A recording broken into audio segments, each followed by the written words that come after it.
On va faire la suite de la lettre Tha.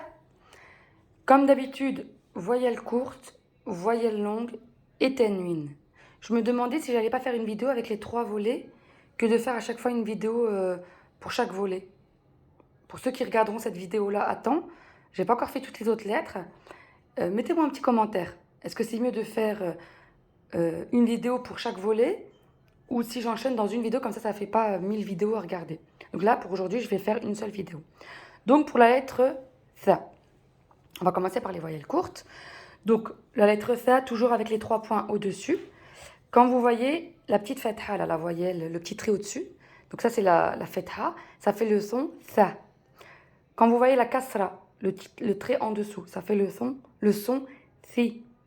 Quand vous voyez la damma, donc la boucle au-dessus, ça fait le son Thu. Et enfin, la soukoun, donc j'avais dit que c'était un son muet. Donc la petite bulle au-dessus du Tha, ça fait le son Th.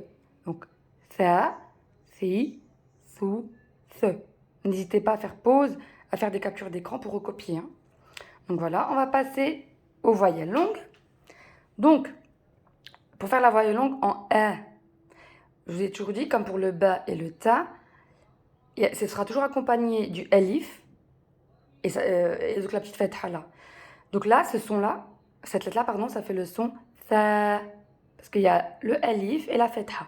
Donc ça fait Tha. On reste un peu plus longtemps que là. Là, ça fait Ta. Pardon. Là, ça fait Tha. Et là, ça fait Tha. On reste 2 temps. Ensuite, avec la voyelle longue en I. Elle s'écrit de 2 manières. Quand elle est au milieu d'un mot, là, donc là, ça veut dire qu'il y a une lettre. Ou quand elle est à la fin d'un mot, on fait une boucle.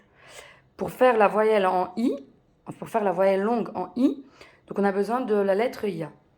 Donc, la lettre Tha, elle est là. On la repère avec 3 points au-dessus.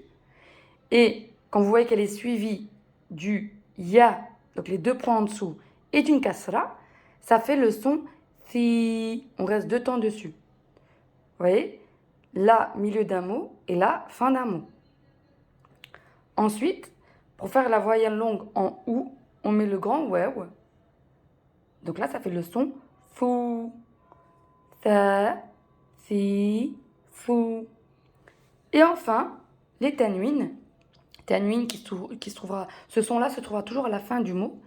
Donc, pour faire le son Then, quand vous voyez le Alif avec 2 fetha, il faudra prononcer Then.